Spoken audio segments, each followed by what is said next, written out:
Hello, everybody, and welcome back to the Pregame Network podcast. This is episode 45. My name is Dan. I'm joined by my bestest pal, Anthony, and we're going to talk about video Hello. games again. Yeah. Um, so this is kind of a lighter, like a much lighter news week for me. Mm-hmm. I've just been so buried in work, and Yeah. I've actually been putzing around on I've been participating more in the Steam Next Fest than I Oh, normally that's do. so. So I'm not gonna mention that in the what I've been playing because I want to save that for a like my actual like a talking point. Works So for me. yeah, so I'll go first with the what I've been playing this week, and then I'll turn it over to you, and then we can get started. For sure. Um, so all right, so I've been dabbling a little bit more into Space Marine 2 again. Mm-hmm. I am on the suicide mission of Mass Effect 2. I am almost done with the game. Okay. I've been going out of my way to do everything before I Mm-hmm. get past the point of no return. And every time I boot that game up, it's just like a warm hug, you know? Like it's it's I it's get that. so it's so refreshing to just play a game that's just a complete and total package and doesn't ask for my money in any way, shape, or form, and it just wants me to experience the story, and that's all it asks of me. Yeah, that's Um, such a good way to put it. A warm hug. A yeah, lot of the it's, a lot of the it good is. games of yesteryears are just like that. It's like, oh man, a complete experience that's done, and it's not fighting for my time. It's just there when I need it. Yep, that's exactly what it is. And then, so in that same vein of like playing a game that doesn't ask more of me than what I already put into it, I've been playing a little bit more of Doom, but I think that I'm gonna play through, I'm gonna finish my Mass Effect 2 playthrough. I'm gonna move on to Mass Effect 3. Once I finish 3, I'm gonna move on to Andromeda. Like I've said ad nauseum at this Yeah. point, I've only played through it once, and I want to play through it again with um through a new lens of just like my point of view of gaming at this point. So Yeah. I'm actually kind of excited for that because I know that the Mass Effect Andromeda probably plays the best as far as like just overall combat movement stuff like that. Um, Mm-hmm. so I don't think I'm gonna bite off more than I can chew at. I'm just gonna go through Mass Effect 2, 3, Andromeda, and then move on to another game franchise that I want to play through. It'll probably be Yeah. Doom and then Doom Eternal because Dark Ages is You coming out. you But did you did mention it's at one point that you had kind of dipped your toes back into 2016. I think you yeah, started a 2016 playthrough at a certain point. yeah, I did start it. I really didn't get much past the first level. It's just kind of there. So I'm gonna finish Mass Effect and then I'm gonna move on to Doom. Um, Hmm. and then after that, I don't know. I think I might play through something else, but I have yet to decide. Um, I've been kind of doing the story beats every week in Destiny, and I think I played like a match of Dark Tide this week Okay. just to play it again because I Yeah. genuinely enjoy the gameplay. Hmm. Um, so that's cool. Yeah. As far as like news goes, I will say that I mentioned Space Marine 2 before. Hmm. So Saber kind of came out and was like, we know everyone is clamoring for the Horde mode. We're working on it. It's going to be very different from what we've done in the past. I think they are referring to World War Z, and that Hmm. like, oh, we think you'll be very excited about it. So I don't know. My interest is peaked. That's another game that is quote Yeah. unquote not a live service, and it's just there when I want to play it. Like I played a Yeah. match just now while we were waiting Hmm. to get started, and it's just a good time. It's just fucking fun. Yeah. So. Yeah, I mean, that's I was pretty gonna. much what I've been playing. Yeah, when you had mentioned Space Marine 2, I was gonna say like, oh, you're getting limber and ready for the Horde mode now that they finally announced it. Uh, Yeah, yeah, 'cause I'm looking forward to that. I gotta remember to install that at another point just because I don't have the space for it, so it's just not installed right now. So I'll yeah, probably that's end up another whole playing it a topic little of bit. conversation that we can Yeah, get into yeah. um with Just games, just like the optimization of it. Which I want to mention something else about Killing Floor 3, but I'll get to that later. yeah. So you can tell me what you've been playing. Okay. Well, I tried playing a bit more Avowed. I kind of mentioned last week that I'm sorry. it's I don't just mean to cut you off. no. Go I ahead. Go ahead. played through a little bit of Avowed. I Ah, played good. it, I think, yesterday. I Hmm. didn't make it very far for me to decide the fact that this game just wasn't for me. Okay. Um, and like I never liked Elder Scrolls, and that was for like a multitude of reasons, but the biggest part was the gameplay, and like Avowed just reminded me of Elder Scrolls. So I got to like a couple combat encounters, and I'm just like, eh. So I I feel don't know. I like just I feel like if a developer from Avowed heard that, they would probably like pull their fucking hair out, just because like two things like I mentioned when I had played it, I like the gameplay was actually surprising to me, like in like how how much you could really do in it, and because the Mhm. nice thing about the tutorial, I don't know how exactly far you got through it, but like throughout the tutorial you pick up, I would assume what like 90% of the arsenal of it that's available to you in the game is going to be.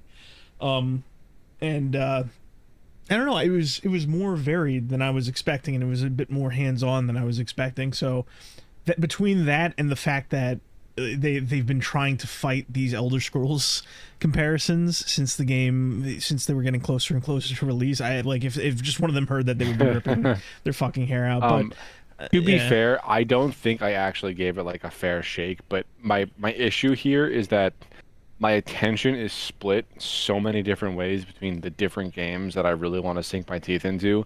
Avowed just wasn't even on that list, so mm, I just kind of decided to put it down. Maybe when there's a lull in my game time, I will reinstall it and try it again. But I I don't even think that I made it like 2 hours in. Like I just it wasn't grabbing me, and I there were just other things that I wanted to play, so I just decided to shelve that's it for fair. now, and then I'll come back Yeah, to it later. that's fair. As far as like my experience with Avowed, what I was getting at is really I don't have too much more to say than what I did last week, and in addition to what you just said, just that I don't think I'm gonna end up finishing it. It just does not have its hooks in me.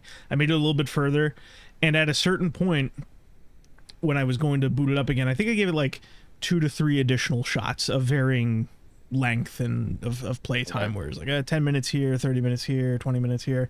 And then at a certain point I went to go boot it up to give it another shot, and right at the top of the fucking page, uh, recently added to Game Pass was Balatro, so I downloaded that on the Xbox and just played like a fucking hour of Oh that my instead. God.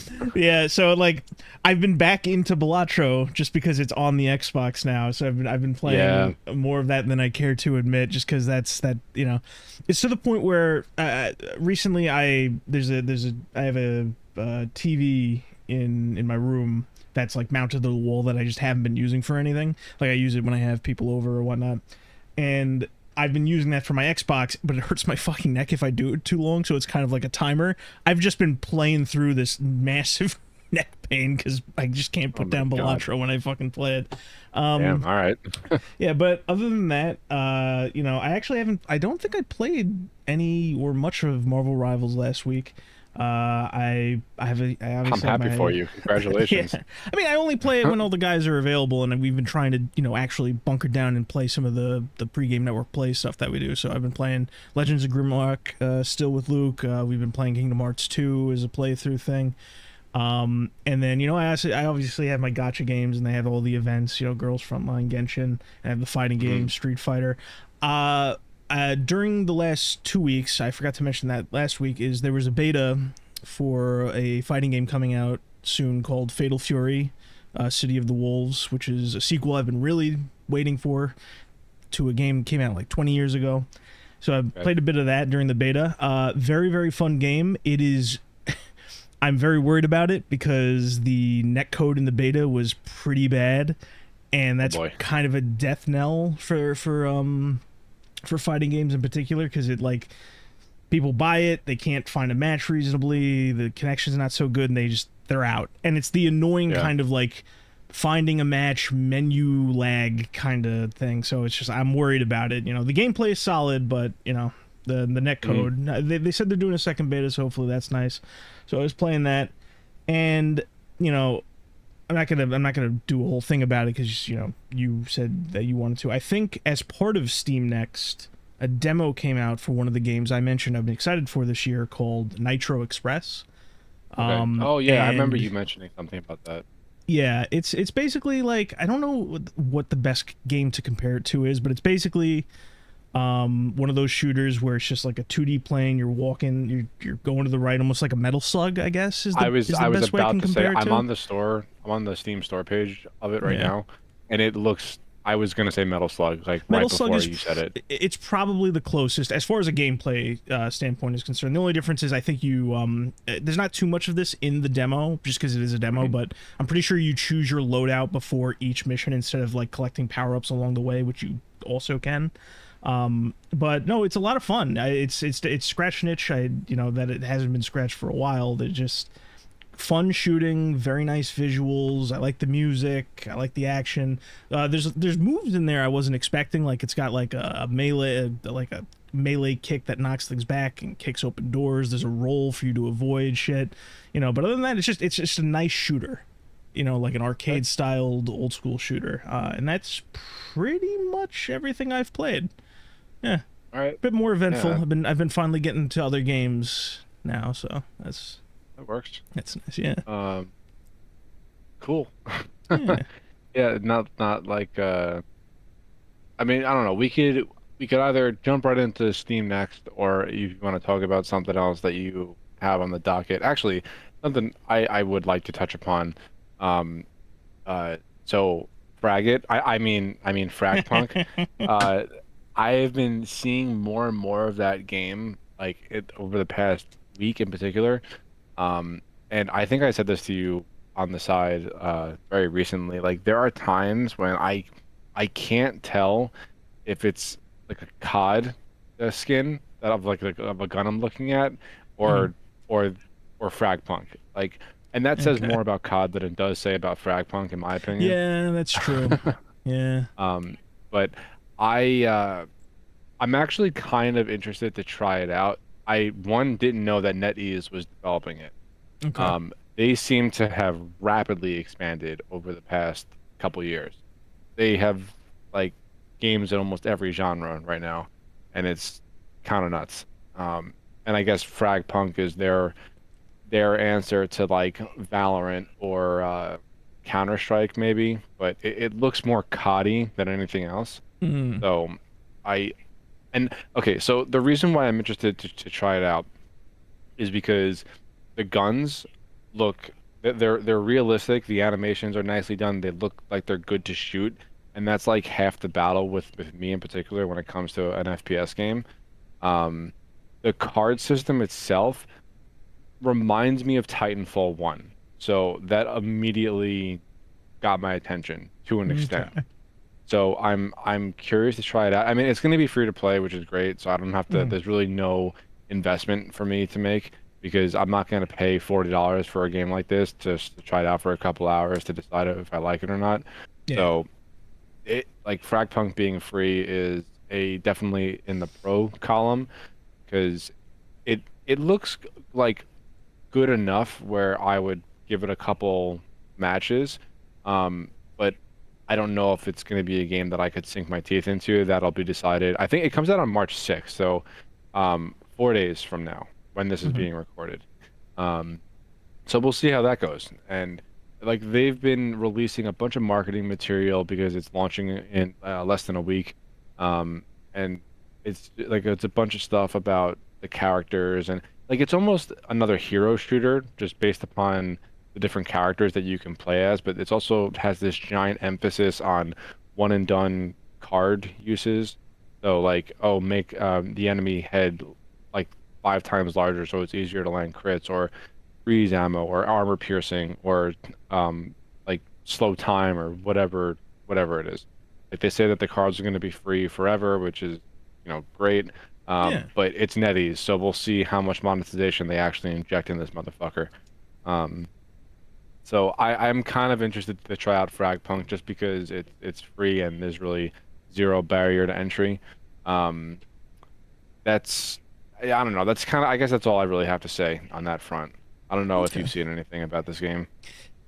In passing, I won't say. I would say if your interest in it is like at a tepid 6, mine is probably closer to a 5, just That's because fair. it's just I'm kind of if it wasn't free, or even if it like I was honestly expecting it to be like a Game Pass game. I didn't know that it was free until you told me, so I was just sitting there like, I'll probably end up trying it at a certain point, you know. So it's just like, yeah, it's, I think the reason I'm like kind of semi interested is just because all the games that it's like supposed to compete with and the games it was announced alongside have died, or like Sure. they're I'm just like, yeah, well, it looks kind of more interesting than that. So it's definitely, Yeah. I'm kind of in the same camp, you know. I'm willing to give it a shot, you know. Yeah. Yeah, we should definitely do like a first impressions thing with that Yeah. game, especially if we're both interested in it, at least to an extent. Um, so yeah, that's a thing that exists. And like I said, like the fact that it's like real guns, like yeah, they're all dressed up with like skins and stickers and paint jobs and whatever. Like depending on who you ask, it could be a good or a bad thing. But just the Hmm. fact that it's like real modern firearms, that that's a big plus in my camp. Hmm. So we'll see how it shakes out. Um, moving on from there, the one I want to just touch upon this because it wasn't like an article linked that I put in the Yeah. Discord. It was just something that I typed in, Hmm. and it's about Killing Floor. So Go for it. Tripwire was supposed to have a live stream for Killing Floor 3 to address Oh like yeah. the different feedback they got after the closed beta, but Hmm. instead they just canceled it outright. Oof. They canceled the live stream. And apparently it's because the feedback from the beta was so overwhelmingly negative that they they just decided to not do it, and they're not going back to the drawing board because they never changed the release date of the game. So that's not a thing yet. But That's yeah, I mean, it's that's concerning. it is concerning, just because it would be like, I can, to a certain degree, I can understand shutting down or not doing the stream, because if the stream was originally supposed to be a dialogue, right, where it's just like, Yeah. oh, you know, we heard this feedback, we're gonna try and make tweaks, and like all of a sudden all of your feedback is like more negative than you were possibly expecting. Like, Yeah. what, are you just gonna go out there and like whip yourself on stream for like an hour and a half? So I'm not saying I'm confident that means they're gonna put all of their effort into making changes at all. Like, they're not going back to the drawing board, like you said. I wasn't expecting that. I do think it's not outside the realm of possibility that they could make changes. I just don't see it happening. I think they're just Well, gonna. not in a It, month. It's supposed to yeah, launch I sometime in March, like late March. you can make some changes, not the Yeah. changes that everybody has a massive problem with, but you could brace a little bit, you know. Yeah. But yeah, that's not a good sign either way, whether they So were I have receptive to something. changes or not.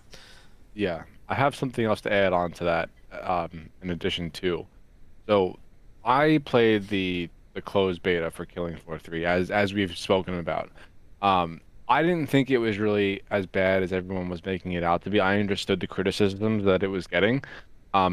However, I went Okay. back and I watched a bunch of Killing Floor 1 and 2 gameplay. I didn't have time to uh, reinstall either game and then sync like X amount of hours into it. I just didn't have the time. So I just Mhm. decided to go back and watch some raw gameplay footage from both games. And I will say that I think that Tripwire just made the wrong decision in taking the game in the direction it did with the specialists in particular. Mhm. Now, you can change the overall, not the art style, but the like the vibe of the game because it's just a horde shooter. So you can go back and overhaul the maps so they're more scary overall. They have more of like a horror vibe to them because that's really what Killing Floor was all about from the get-go. Yeah. And you don't feel that in Killing Floor 3. Like nothing is like overtly horror in the game. Does that make Mm. sense?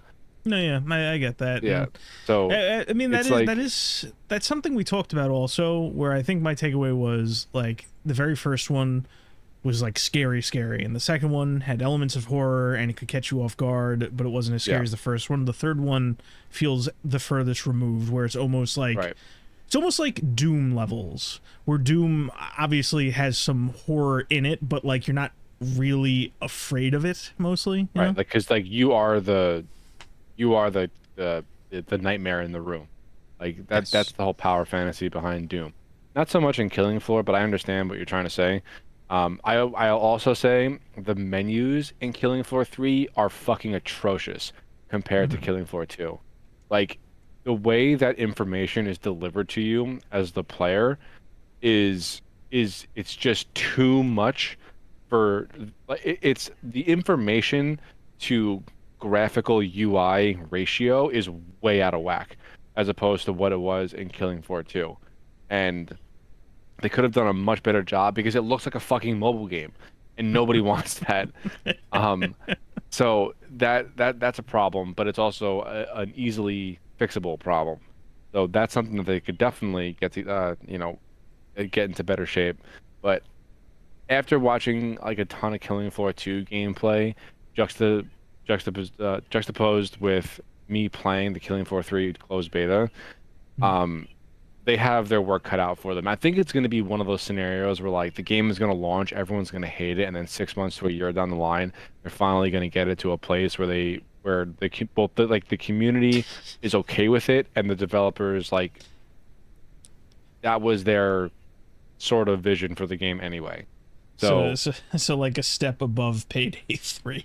yeah, which is what it's been compared to from the get-go because Payday 3 had an abysmal launch and basically was dead on arrival. Yeah. And all the fans that were like Killing Floor fans from the beginning are basically saying the same thing. And after going back and watching old gameplay, like I don't even necessarily disagree anymore. Like it's not really Killing Floor, it's just a horde shooter with the Killing Floor name with the same characters and like kind of gameplay.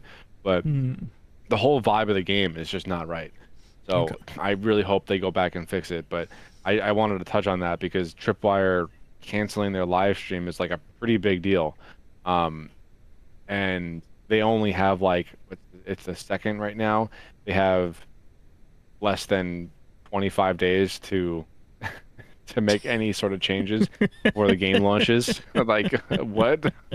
So we'll see how that goes. It's probably not going to be a day one purchase for me anymore. And Hmm. it was like up until I went back and I like made myself watch old Killing Floor 2 gameplay. Hmm. Like take out the gun choices and the operator and the specialists and everything. Like, granted, the specialists are a stupid idea, but you know, it is what it is. Um, it's just not what Killing Floor is about. So I don't know, man. It's we'll see what Yeah. happens. I hope that it just gets to a point where the community, the devs, and me are all happy with the game. The chances of that are probably very low. Yeah, yeah. Um, I don't know. That was I kind of went off on a tangent there. It's You fine. could go into something else if you want. Okay, I'll go on a tangent. Sure, why not? So we got our first look at, or not our first look, but our first exclusive clip of the Devil May Cry anime. Okay. And On a it's scale of 1 to Castlevania, how bad is it? it's pretty close to Castlevania. Um, the animation, like I don't know what it is about the animation. Like I don't know. It's gotten steadily cheaper over time, All right? right. Where basically like you have Castlevania season 1 and it's like it's slow and nobody's really moving but it looks all right, and then 2 comes out and it's like almost there's less detail and distant shots and you know there's less effort being put into it, and it just kind of continued along the way, but they have these moments for it like still frames where people aren't really doing any action, or during dialogue, or during like you know the big shots that you put in the trailer, like they'll like crank it up to like 90% instead of the tepid like 30% they're floating at the entire time. And that kind of continued into Devil May Cry from Castlevania, and it's just like I don't know. It's they put out a clip where it's just Dante fighting a couple demons with guns, and then at the end of it, he does this really cringe one-liner where it's just it's MCU styled fucking you know self-aware. They got a Oh no, lampshade, the you could corny have just joke. stopped at Yeah, MCU. exactly. So it's basically like he's like he kills the demon and he just goes, "Oh, I'm sorry, I was supposed to have a witty one-liner," and then he made like a Skeletor reference that was like intentionally bad.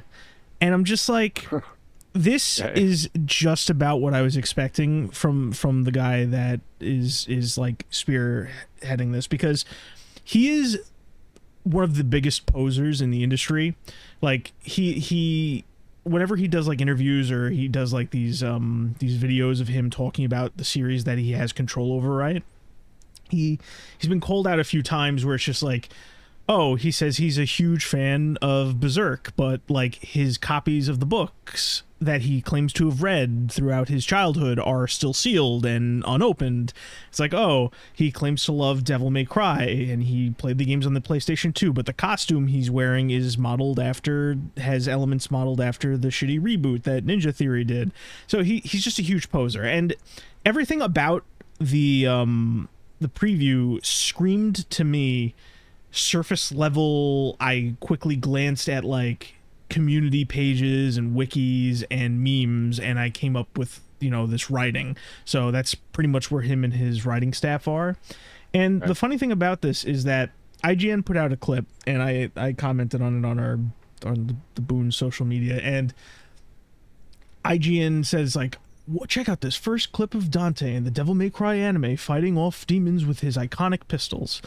And I'm almost positive this was bait to like shield the show, because he's not using his iconic pistols in the thing. It's like a small thing that everybody was just like, whoa, those are the wrong pistols. But then like a day afterwards, like you had a bunch of people going, ugh, guys, chronologically it takes place before he gets the pistols. And it's just like, it's like the press is intentionally fucking up their preview so that like people criticize them, and then like the creators come out and say, well, all these people that don't like it are actually wrong and not paying attention. It almost feels like insidious, like they intentionally fucked up the marketing so that it would delegitimize people's criticisms. And this guy, the guy who's like show running all these shows, he has been on Twitter nonstop just looking for like basically spreading toxic positivity. Like he responds to all the positive comments, and whenever he sees a negative comment, he'll go to his main page and post about like how everybody loves the show and nobody hates it. Like it's weaselly, and he's like, I don't know, like the whole thing it looks like shit. I hope that it fails, but like regardless of how long it runs, whether it's just a season or 2 or 3 or he gets all 5, he says he wants to do one for each game, like in between and during each game. It's just gonna hurt the fan base, because I've already seen the telltale signs that you see in these fan bases where the old fans like, I don't really need this or want this, and it kind of looks like crap, and then like the quote unquote new fans show up and they're just like, oh, this looks awesome, and I've played the games I've been playing the games for 25 years, and like in their bio it says that like 17 or some shit, and it's just like a bunch of posers and fake fans come out, and it's just like, I just don't like the games are ultimately the most important, right? So as long as it doesn't bleed into the games, you'll be fine. But it's just annoying to be a fan of some of these properties that get adapted. Like I went through with Castlevania already, this exact same thing, and I'm gonna go through it again with Devil May Cry, and it's gonna suck. And it's just like everything I love, man, just gets put through the fucking ringer. So welcome to 2025, Anthony. Yes. So the Devil May Cry anime. I mean, listen, if this is just a bad clip, who knows? I'm not. I'm not sitting here going, maybe it'll be good. Like I'm not hoping for it, but like if more shit comes down the line later and it looks better, I will of course be willing to say like, wow, that was a first clip. What the fuck? That was a really bad first clip. What are you doing? And just like write it off, and just like whatever. But it just looks like shit. It's gonna be shit. I don't even know why I'm playing devil's advocate here. It's gonna be crap. Whatever. Okay, so on the subject of things that are crap, how about we talk about something that's not crap? Oh hell yeah, I'm all for that. Let's get some positivity in here. So I mentioned the Steam Next Fest earlier, right? Yes, you did. So I don't generally participate in the Steam Next Fest, like whenever it happens every year. Yeah, me neither. Just because, like, I don't know, like generally speaking, the demos that are available, they don't really speak to me or tickle my fancy or whatever. However, this year, I spent some time in 2 different games. The first game is Mecha Break. You've heard of this, I assume? Yeah. We talked about it last year when it got announced. I've been interested to try it. Yeah. Okay. So Mecha Break. My elevator pitch here is there is just so much going on at any one given moment. I have like a decent rig, right? I think the GPU I have is an RTX 4070, if I remember correctly. Running at the native resolution, I have a 2560 by 1440. Like I have trouble maintaining 60 frames a second. Like it's yeah, I could tell my GPU is chugging along. Um, that on top of that, like it. So this is a Chinese company that's developing Mecha Break. I don't even know the developer off the top of my head. I should probably check on that. Hang on a second. I know But you're correct. I know. I think it's Chinese or Korean. I can't remember it is which. Amazing Sea Sun Games. It's Mhm. definitely a Chinese-based company. Anyway, that's not the point. Um, do you, oh man, the jiggle physics, I like it's so in your face. Do you remember the first Descendant? Yeah. Yeah. So like you know how a lot of the publicity that game was getting was because of the character designs and like they just knew who their audience was. Like Yeah. when you forge your mech, your character, like their ass is right in front of your face. And like the first time it happened to when I was playing the game, the first time it happened, I like I recoiled in my chair. I was like, "Whoa! Like, what the fuck is going on?" It was, Good. it was crazy. But It's that's actually, but before yeah. you Go go, I ahead. just want to say I did hear about that aspect of it because one of the many rags out there wrote an article about how it was how it was a bit excessive, and like Yeah. I'm pretty sure in the opening paragraph he went like, "I haven't even played the game yet, but it looks like it's too much." I'm just like, shut the fuck up. Just let them make this shit, man. But okay. So one, I do think it's fun. Had a good time Yeah, with it. I think I I'm sunk in. about 2 to 4 hours into it, something like Yeah. that. Um, it wasn't a bad time. Now, that Mhm. being said, the game is sitting at mostly negative on Steam because it has some fucking heavy-handed monetization in this Yeah, game. that makes sense. I mean, it is a free Yeah. to play thing. I mean, that was kind of like my takeaway when I first saw it is that it looked really fun, but it being free to play is probably it's going to be a nightmare Well, monetization wise. free to play, inherently speaking, it isn't necessarily a bad thing, but for whatever reason, Chinese developers have a reputation of when they put out a free to play game, the monetization is so heavy-handed, like it will genuinely affect the community sentiment towards the game. And Yeah, this is a prime example of that. yeah, Um, so that's not great. But the game is fun, which is probably the best compliment you could give any game. yes. So I am I'm definitely willing to jump into the full release once it launches. I don't know what the release date is. The Steam release date says February 20th of 2025. That's obviously not right. But I I am interested in the game because I mean I like myself a good mech game. But like I said, there's so much going on at any given Hmm. moment. It's like six-player co-op, and it will melt computers. Um, there's just so much happening. Like missiles flying everywhere, lasers, fucking bullets. It's crazy, and so much so to the point where like there are times where I genuinely have no idea what's happening. Hmm. I don't know if that's probably by design to an extent. I mean, from the very first trailer, it was just in your. There was just so much in Yeah, your face. yeah, it was nuts. So I don't know. We'll see what happens with that Yeah, game, but it looks like it could be a good time, uh, in small doses, I would say. So that was one game that I sunk a little bit yeah. of time into. The other I'll. game, I'll which I have, uh, yeah, no, I was just gonna say I'll probably end up trying it myself when it yeah, comes to Xbox eventually, just because that's what I was waiting for. I was waiting for the console right, thing. I was actually disappointed to see that the demo was up and not on console. Yeah. yeah.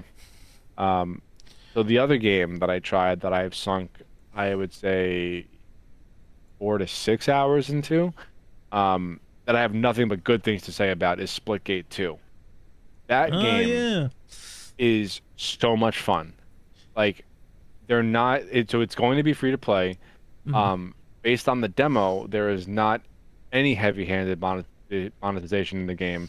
Uh, and it feels like a weird love child between Halo and Portal. And like that was the point the whole time. But like in Splitgate 1, you could ADS. And I know that seems like a small thing, but Yeah. I mentioned Halo and like you can never ADS in Halo. You can't Yeah. ADS in Splitgate 2. So it's You probably could for the like zoom better. in. Yeah, It's probably for the better for what it offers. you could zoom in and whatnot, but it's way easier to just shoot from the hip. Mhm. But it like okay, so it's developed by a company called 1047 Games, and if it wasn't for the first Splitgate, I would have no idea who these guys are. Um, but they have managed to make a first-person shooter that feels amazing to play. And that, like, okay, so shooting mechanics by themselves are pretty difficult to get right for it to just be like downright addictive to play. But then you mix that with the Portal gameplay, and it's like it's a different thing now. Um, it's a lot of fun. Like I'm thinking about playing it right now. I was playing it before we started recording. The progression system is really good. I really like the way they do it. They split. There's three different factions in the game, and it's like the whole premise of the game is like you're on some game show. Actually, Mhm. like during the gameplay, you remember Monday Night Combat? You remember that game? Yes, I do. Yeah. So there's like a Monday Night Combat vibe with the announce with like the shoutcasters in Okay. yeah. Yeah. Um, but power weapons spawn at certain intervals in the game. So with like what plays into Halo, like the portals can only be spawned on certain walls, but they've added more portal spawn points since the when they first showed the game off. Um, and yeah, I guess you technically don't have to use them, but you would be playing at an inherent disadvantage if you didn't. Mhm. Like there have been so many times where I was in a 1v1 firefight with somebody and I was hiding behind a wall that happened to be a portal wall, and like and anywhere that you look you can probably find another portal wall that's like off in the distance. So like you just shoot one off into the distance, you shoot one right in front of you where you're taking cover, and you walk through the portal and you're just like you're not you don't have any threat to deal with anymore. But introducing the portals into like a semi-competitive FPS game is a whole different layer of how you think about engaging in any firefight. And it's just it's so much fun. I Mhm. can't gush enough about this game. Um, I just been having a really good time with it, and I can't wait until it finally launches. It's supposed to come out some point this year. I don't think they even gave Mhm. a window yet, but this was the Yeah. first open alpha that they've had, and I loved every second that I played. Um, Actually, in Splitgate 1, I used to play that, and like I genuinely didn't know if I was getting into bot lobbies or if I was playing with real people because I was just destroying anyone that I came into contact with, and I couldn't figure it out. And like generally speaking, that doesn't really happen. Like I would classify myself as an above average FPS player, Yeah. but like this was something different. Like I was averaging like 50 and 3 in a single game. Like it wasn't normal. Um, but I don't remember there being like a bot setting, so I don't know. I don't know. And that like you fast forward to now when the Splitgate 2 is being play tested, uh, it's definitely not the case. Like that's not the case anymore. I'm not like have this astronomical KD ratio, but I'm still doing like pretty well. Um, it just feels like more of a challenge now, which is a good thing because again the whole incorporation of the portals in every map is just like you have to think about everything differently than you would in a regular shooter. And it just adds such an interesting level of complexity to every single engagement that you get into. I loved it. I can't wait for that game to come out. It was such a Mhm. good time. The end. I mean, I remember we played the first game and we enjoyed it quite a bit. Yeah, It's just at that time we had so much playing we didn't play it together too much. right. But I Also, mean, I will say that Splitgate 2 is way like everything is smoother than Splitgate 1. okay, Yeah. okay. I mean, I imagine. I mean, I think my my small amount of knowledge with the game so far is just it kind of snuck up on me. Uh-huh. And like one interview where they said something like we're innovating gameplay, not monetization or something like that, and I'm just like Mhm. everything looks okay so far, so we'll see where it goes. Yeah, something that the 1047 said when they were, I guess, ending development on Splitgate 1, like they put out this statement and they said we're not going to be supporting Splitgate 1 anymore. We're shifting our entire focus to the sequel. We want to make a sequel that like will forward the shooter genre and is worthy of the two in the name after the first Splitgate. So they basically said, bear with us. We're gonna have our heads down for a little bit. And it was like a couple years. It was I want to say it was about 2 years where they put out that statement and then now we're finally playing the game. So Hmm. in my opinion, they've pretty much delivered on that. Like it was everything is better. Um, and the way that they incorporate progression with the different factions in the game, since like the setting is like on a game show, Hmm. um, that feels good too. And it like now you could have loadouts with attachments and perks and whatnot. Um, and it's a really solid sequel so far. Uh, so I'm very excited for them to have the full like 1.0 release of this game. Hmm. Yeah. I don't know. Nice. That was my No, I gush mean, talk about no, yeah, Splitgate 2. it sounds like a good time, and I'm willing to believe it. Just like I said, everything, like I did not have a bad time with the first game. I'm willing to believe that the second one is making improvements, and based on what you told me, they're making improvements in the right direction. So we'll see Yeah, no, it's how across the that board. is. There really is not one negative I can think of. Yeah, and I'd be willing to play that when it comes out. So just, I'm sure I'll hear more about it as we get Yeah. closer. But keep me It's gonna be apprised. free to play. It's gonna be on every platform. It's gonna have cross play like the works. So, Yeah, um, we'll definitely be able to play it. yeah, sounds like Um, a lot of fun. yeah, that was like the big thing that I wanted to talk about this week. I don't, like I said before, I don't really have like any quote unquote news stories. There is that one Destiny thing that we were talking about a couple days ago. Oh Um, yeah, yeah. I don't know yeah, if you there's yeah. you posted in the news chat that the company who made all of the pre-rendered cutscenes they're called the Mill, they have officially shut down, and Yeah. that kind of sucks because all the cutscenes that I've seen from them were all great, like as far as cutscenes go, or like promotional materials or whatever. But Destiny has always had like really good marketing, so at least with the fans. Yeah. I mean, it's just Um, like I mean, I don't have too much to say on it, but it does seem like yeah, it's no. just like every small bit that can just keep happening to the game, the franchise, the company, it just keeps happening.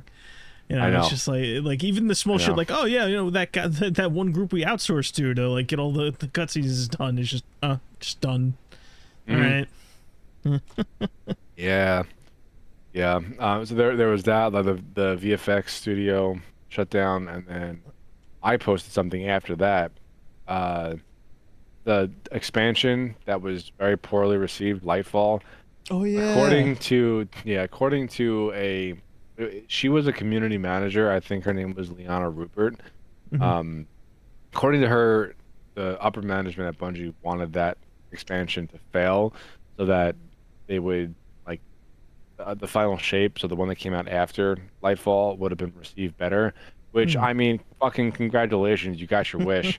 But like, why would you ever want that for your game, especially a game like Destiny, which kind of lives and dies on a weekly slash monthly basis.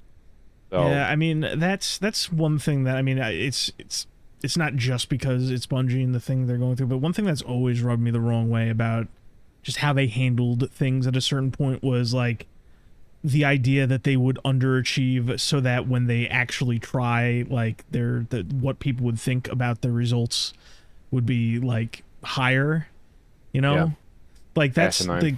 like don't get me wrong, I understand logically that, you know, if you just keep pushing full force at all times, like you're not always going to get the response you want. Like at a certain point, like you plateau almost, and it's like Hmm. the return is shorter, which is why creation of this nature should always be driven by passion, because you're just doing it because you're getting a reasonable return, and you're creating something. You're not worried necessarily about, you know, long-term sustainability. You're just that's just a result of you making a good product. But Yeah, to have them say that so blatantly consistently over and over, and then to have people on the inside saying, "Oh well, it goes further than that," where like they want whole expansions to fail so that the next time they make another expansion, people will be like, "Oh, this is better than last time." It's just, it's the dirty game that like it's just like, oh, it logically makes sense, but then they say the quiet part out loud and then they just do it. It's just like it's such a like. There are examples of franchises and games and IPs and series that are just phenomenal and they don't get their due when they're out, right? Where they fail for one reason or the other. And it's like at the end of the day, even though it wasn't successful and it didn't make the money that it was supposed to, it is still a creation, a final product that stands the test of time, It's almost it goes back to what I said one time where it's like long term versus short term, and it's like I get it, they're a company, they're a business, but they're just going about it the wrong way. Like it's like how are people going to look back at Destiny 2 in 20 years, right? Like is it was it always just a business? Like what's the point? And the ironic part is that when Lightfall came out, the only major thing that it really fell flat on its face with was the story. So, like, the story and the writing and the characters that they introduced were all awful. But they also introduced the Strand subclass, which everyone loved. They introduced a new... they had, like, their loadout system, I think, which everyone... That was something that was sorely needed to the game. The location that they added, Neo Muna, was pretty good. Like, most of the gameplay-based things were actually solid, but the thing that left the black stain on the Lightfall name was the writing and the lore of the story, because everyone who bought it wanted to know what was going to happen in the story, and it was just fucking terrible. And that was why it flopped so badly, which is crazy because like I just said, everything gameplay related was a home run. So it's very, very, very strange the way that the whole Lightfall situation played out. But I guess leadership wanting it to fail doesn't really shock me because they're famously quoted by saying like,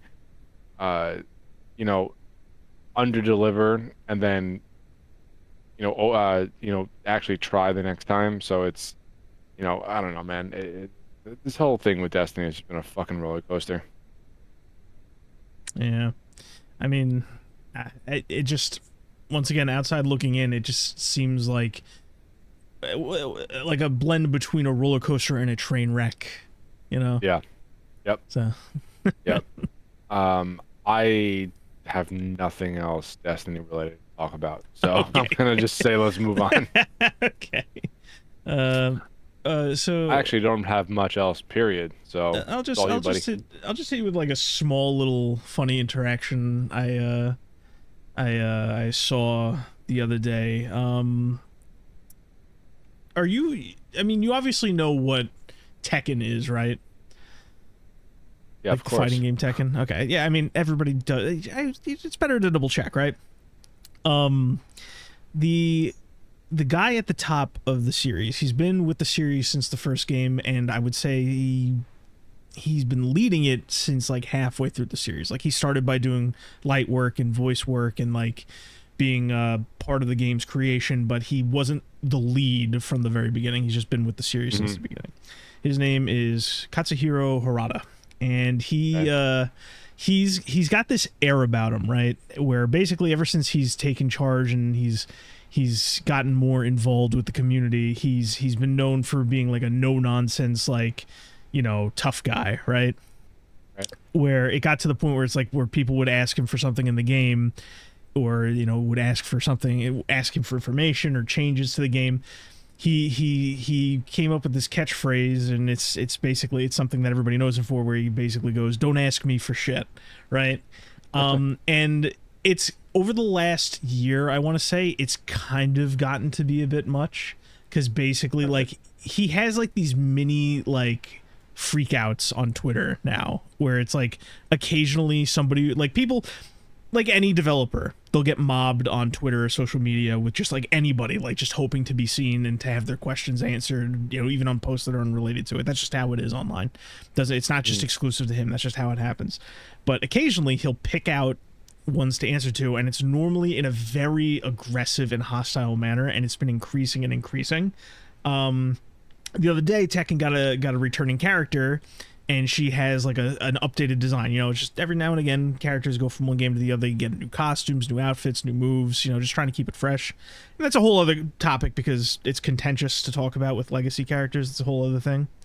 But he lost his shit on this guy. Like, it was, I would argue it's like close to embarrassing. He's like somebody went like, you know, can you guys bring back the old design for the characters like an outfit? You know, I don't like the new design. I think replacing the character, her name's Anna, replacing Anna with this new design is the dev's way of getting back at Anna fans all these years for supporting her, and it makes me sad. And he wrote like 5 paragraphs at this guy. He's like, 98% of fans are welcoming this. I understand and sympathize, but your method of expressing your opinion and content, your argument is completely unconstructive. You're utterly pointless and disrespectful to all the people who like it.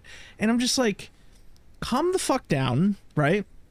It was such a bold thing of him. He actually said 98% of fans like the change, right? And I thought that's just, you know, people pull percentages out of their ass all the time, right? But in like further down the reply chain, he actually goes, I'm a statistical or analytics expert, and he doubled down on it. Like, he's just like, yeah, 98% of people agree with me on this change. And I'm just like, that's just not like a good look to be like arguing with people on Twitter over petty shit like this. And I think part of it is because I want to say like a year ago, right? Somebody asked him like, hey, is Tekken being affected by DEI, right? Because that's obviously a hot button thing. And Namco actually did like not like a seminar or something with their shareholders about like DEI and shit like that. And he's just like, no, it didn't happen. And like somebody's just like, well, can you explain this? And he did like another multi-winded rant. And ever since that one particular rant where people called him out on it, like I don't think he's used to having people like actually win in any of these arguments, and I think it's kind of fluffed up his ego a bit, because there's a lot of people in the comments that'll just like fillet him for every comment he makes. He's like, oh, you showed that guy, way to go, you know, that kind of thing. So it's just, I don't know, a small anecdote, I've been watching this guy like unravel over time, and it's just another one of those obnoxious things in the fighting community where it's just like, don't ask him for shit, he'll roast you on the social media. And I'm just like, this whole thing's just embarrassing. Like, is this about fighting games? Like, what's going on? But it's one small thing. Very strange encounter. And the fighting game community has just been like more of a roller coaster than Destiny. Yeah, I mean, I'm still, like I said, I'm gonna have something to say. I don't know how or in what fashion I want to say it, but there's been like changes, and I think a big thing about fighting games is we're like officially at the tail end of something. Like back in 2009, I think I mentioned fighting games boomed. I think the momentum from that boom is officially like out of steam, and I think the genre is headed to a dark place. But that's a conversation for another time. We'll see where that goes. But yeah, I saw a alleged professional spurg out for like the 10th time this year. So yeah. Nice. Yeah, well, I mean, do you have anything else? Because I'm pretty much I feel like I'm forgetting something. I always feel that way, you know.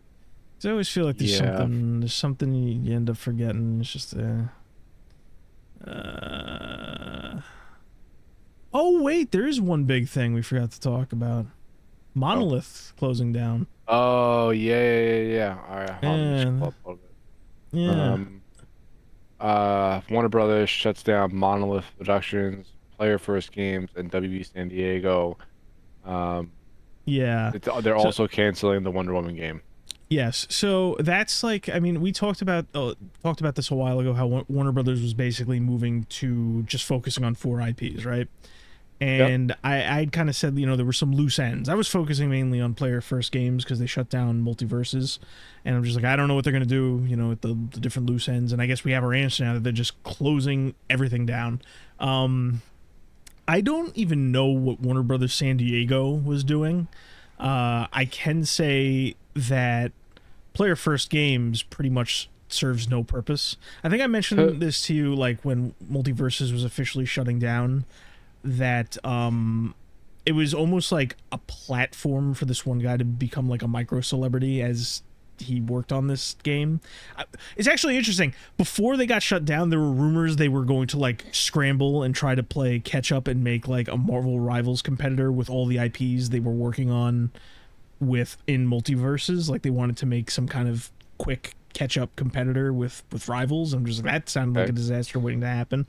But the biggest thing was Monolith, which we talk about talent bleed and developers changing under the hood, but that is that one kind of hurts. That stings a little because they've been around for 30 years. They did Blood, they did Fear, most notably. Fear was great, and I love Fear. I'm not gonna shed a tear about this Wonder Woman game because like now that it's been officially shut down, you have all like the those types of people, the ones where if you look at their bio, you see like a handful of red flags coming out and saying, oh, it was the most wonderful team I've ever worked with. I saw some of the early scripts. It was going to be something so amazing and wonderful and all this kind of shit. I'm just like, okay, well, the Wonder Woman game is not much of a loss, but the studio and its history, that kind of stings. I always say, like, while I'm willing to burn everything down, I would much rather like legacies like stick around and be fixed, institutions and things like that. So and it's funny with Monolith, gone. They're probably not going to do. Warner Brothers is probably not going to do anything with that Nemesis system that they have patented. No, it's just going to sit on a shelf. It's gonna sit on the shelf for 11 years until the patent runs out, I think. So Monolith I don't think was interested in making another Middle Earth game. Surprisingly, not that that means Warner Brothers could have probably forced them if they really wanted to, but. Yeah, so that's just more closures. I think with that done, Warner Brothers is officially just posed to just focus on the 4 things they want to do and nothing else. Yeah, so, that sounds about right. I mean, at this point, like, I don't think Warner Brothers was really ever in a position to like experiment with a risky project. Yeah, so, yeah. They Warner Brothers was always like at a certain point, like at some point they were willing to take risks. Like I would say Batman Arkham Asylum way back when was a risk for them, like a Batman game of that nature. Yeah. But they never were really willing to experiment much with the properties they own. And I guess with this over and done with, I think it's really just going to be, they want full control over these 4 pillars, that being Mortal Kombat, Batman, Harry Potter, and Game of Thrones. I think those that sounds about right. Yeah, those are the 4, and then I think that's they're everything else they own is going to be outsourced to like shit like Fortnite. So unless something changes, but I think that's going to be their course for the foreseeable future. Yeah, which is fine. I mean, like the majority of the Batman games were great. I really enjoyed Hogwarts Legacy. Mortal Kombat, I'm not a fighting game fan, so it's kind of whatever for me. What Honestly, was the Mortal Kombat games at this point, they're not for fighting game fans. That's a whole other can of worms. You said Mortal Kombat, Batman, and what else? Hogwarts. Game of Thrones is the other one. Oh, right, Game of Thrones. That I don't give a fuck about because that show ended in such a poor way that like I don't even want to engage anymore. That's another example of just like an IP, a multimedia IP that has just been like squandered and just handled the wrong way. Yep. That fat bastard's gonna die before he finishes writing his book, and it's gonna be like a zombie like franchise, like how there's like still I mean like a metaphorical, not a literal, like because my comparison is The Walking Dead, like how there's like 8 but Walking like, Dead White spin-offs. Walkers is still a thing. No. What I'm saying is the franchise is still going, but nobody's watching it and nobody talks about it. It's just gonna go until like the margins slip to a certain point. It's like that's what I meant by zombie. I didn't mean like literal zombie. I was trying to make that distinction. But But yeah, no, they're making a game, but it's like a mobile game, a mobile Of course it is. RPG. I think we've talked about this before. Like it looked like a AA RPG, but then it's just like on the bottom, it's just like coming soon to mobile. I'm just like, why would you do this? But yeah, Yeah, I don't know. that's all I got. Yeah, yeah. All right. Well, I guess that about does it then. Yeah, Um, what was this, episode 45? Yeah, I believe 45. it's 45. Yeah. I don't know. I think there was way more positive this week than there was Oh negative. yeah, of course. You know, it's I'll take Yeah, slow and positive over abhorrently negative constantly. absolutely. Absolutely. Hopefully there'll be more positive next week. Yeah. Remember, it's gonna be ups and downs, but eventually ups, ups, ups, and ups. I'm still waiting for that day. Okay. All right. Well, this was episode 45 of the Pregame Network podcast. I'd like to extend a sincere thank you to everybody who Yeah. tuned in, and we'll be back again same time next week. So thank you and good night. Tip your waitresses. Get out.